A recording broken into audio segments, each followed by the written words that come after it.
Okay, welcome to Chapter 4, Lesson 4, Linear Functions. Our learning target or objective for this lesson is to represent linear functions using functions tables and graphs and determine whether a set of data is continuous or discrete. And once again, we will start off with our vocabulary for this lesson. And our first vocabulary word is linear function. The linear function is a function in which the graph of the solutions forms a straight line. Obviously, one way to remember linear function, line is right there in linear. So,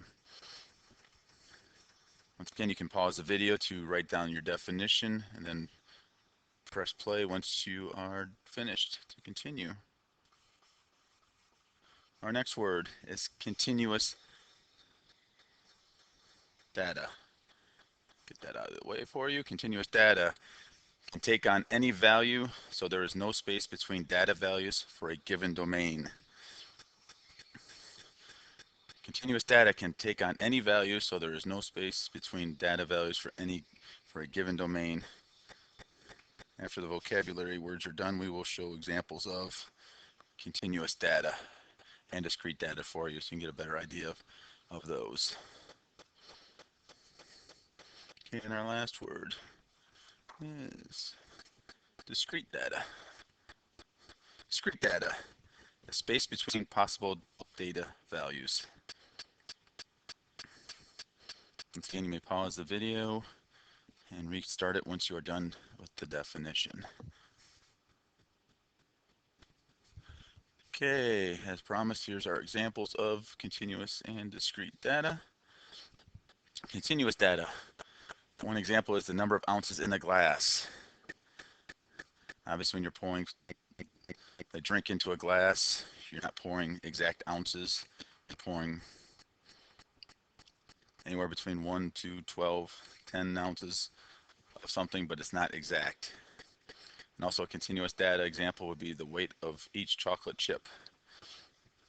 Obviously they vary, there's no set value weight for a chocolate chip. Chocolate chip could be as big as you want it to be. Okay, discrete data, an example is the number of glasses in a cupboard. Obviously at home, when you put away your dishes, you only have so much room for your glasses. So there's a set number. You can't put in a half a glass if there's only a little bit of space left. So discrete data, as you see, works more with whole numbers. This continuous data works with any number in between a whole number. One last example for discrete data would be the number of chocolate chips in a bag. Once again, the bag confines, there's only so much room in the bag, so you can only put so many chocolate chips in the bag.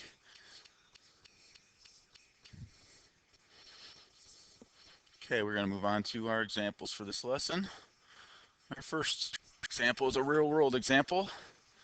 The farmer's market sells apples for $2 per pound and oranges for $1 per pound. Marjorie has $10 to spend.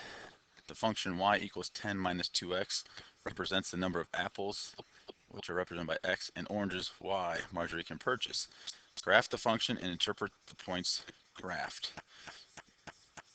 Okay, we're going to take our function table and fill in some numbers here, and then we're going to plot points.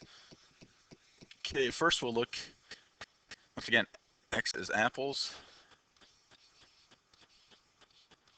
My smartboard is off a little bit, but we'll make do today with that. Okay, x is apples, y is oranges.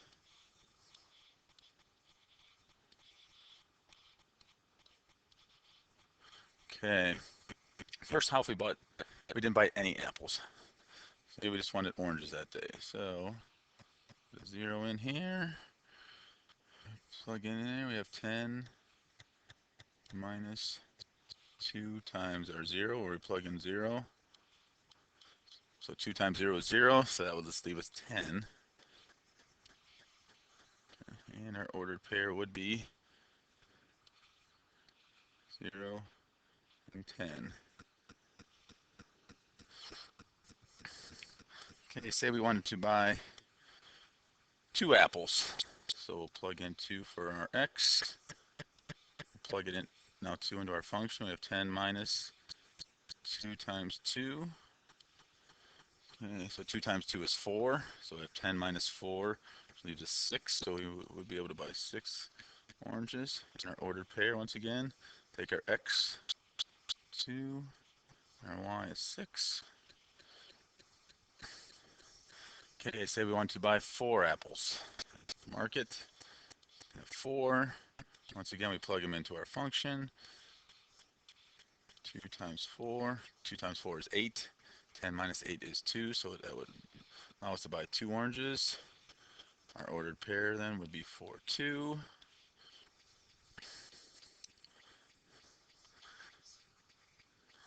Okay, we want to buy 6 apples. Won't be able to buy 6. How if we wanted to buy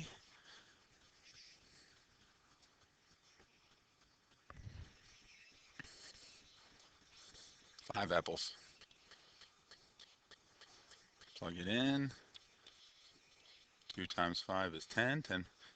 So we wouldn't be able to buy any oranges when we buy 5. Be 5 and 0. Okay, so let's look at our graph now. We can graph these. First, our 0, 10. We start at the origin. 0, so we don't go left or right. We go up to the 10. And close. Next one we have 2, 6. Start at our middle of our origin, middle of our graph. We go over positive 2 to the right. And then we're going to go up positive 6. Oh, whoops. There we go. My board is off a little bit.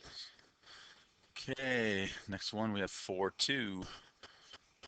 Again, start the origin, go over positive 4 to the right, up positive 2, 2. And our last one is 5, 0. Go over to the 5. Oops. And there we go. Try to graph this as best we can. And there is our graph. Once again, the x and y intercepts, remember from chapter 3, x and y tell us the all or nothing. So if we bought all apples, which apples represented by the x-axis, x is here, y is our vertical. So if we bought 5 apples, we could buy 0 oranges. Or on the other side, if we bought no apples, we could buy 10 oranges. Okay, let's move on to our next example. Okay, once again, we have a equation y equals x minus 5. We can make a function table and graph the ordered pairs. So, on our function table, we have our x. We have our rule. Our rule is y equals x minus 5. And we're going to pause this video for briefly so we can adjust our smartboard, and we'll be right back.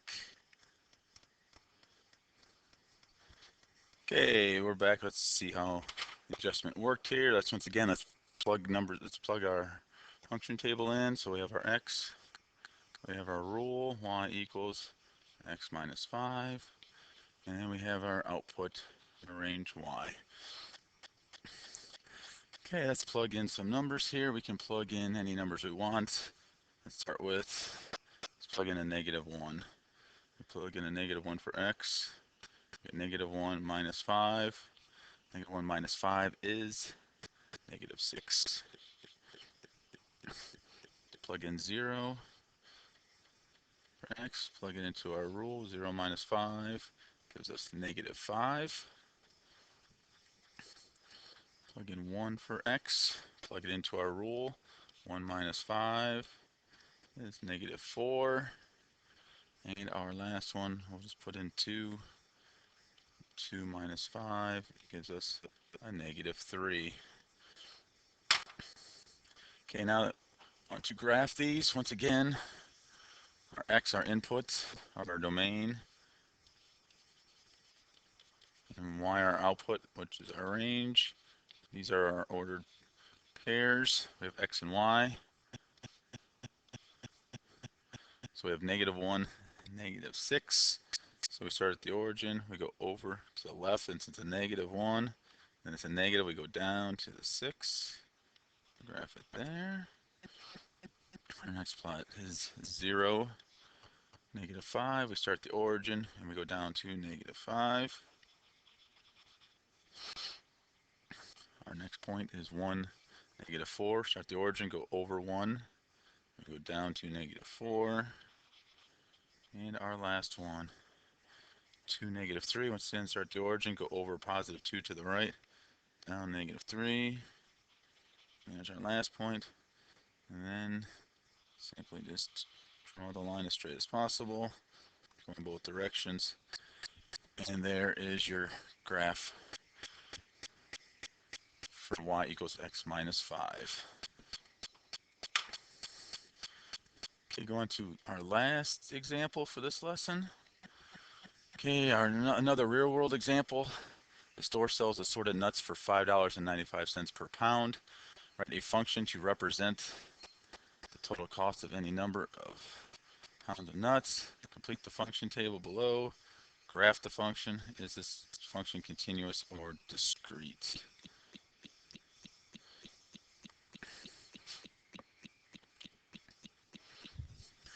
Okay, so let's fill in our function table first.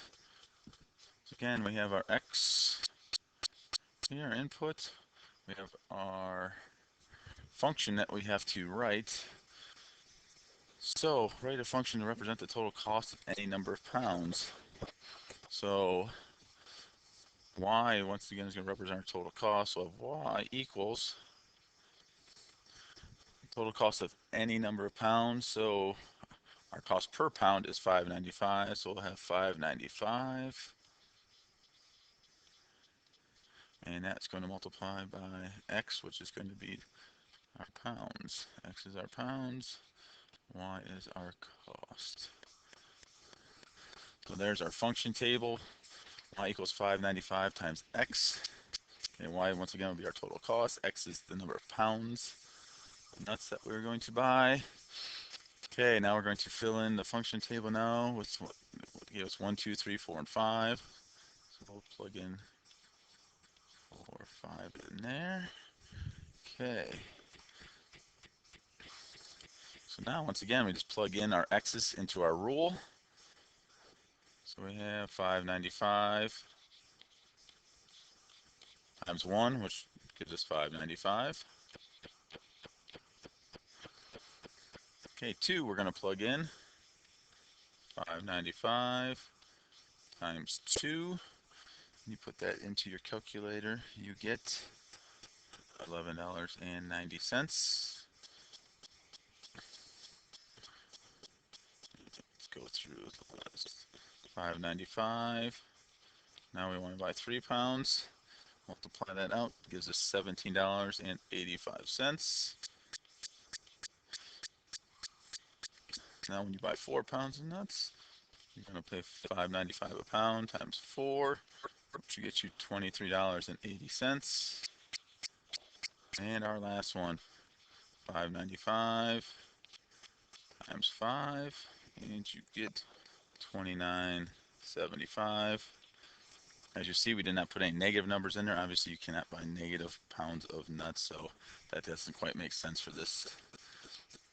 So let's let's graph our function here. First one, we go with 1 and $5.95. So we go start the origin, go over 1. We're gonna go up close to. First, we have to readjust our graph. We're gonna make a couple of changes here. Makes sense. 1, 2, 4, 5. And then we are going to. Let's do these. Let's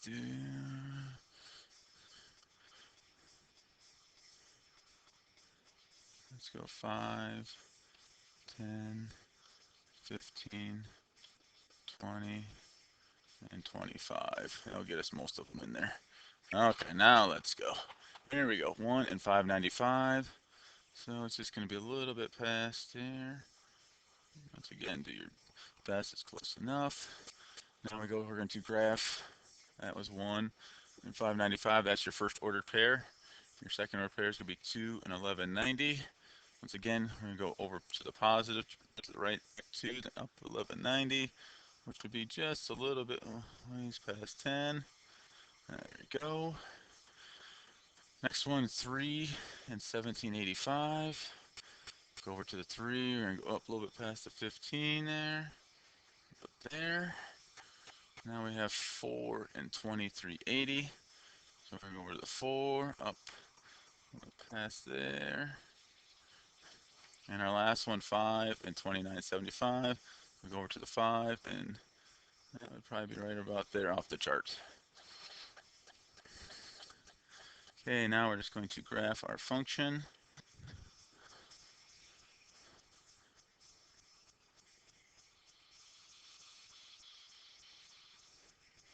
Okay, now the last question. Is the function continuous or discrete? And the answer would be continuous, because you can buy any number. You don't have to buy nuts by the whole pound. You can buy a pound and a half. You can buy whatever you want. So there is no set value for how to buy the nuts. So the answer would be continuous. Okay, this ends our lesson 4 for chapter 4. Okay, if you have any questions, please write them down and bring them with you in the morning, as we will answer any questions, then go on to our lesson 4 activity in class.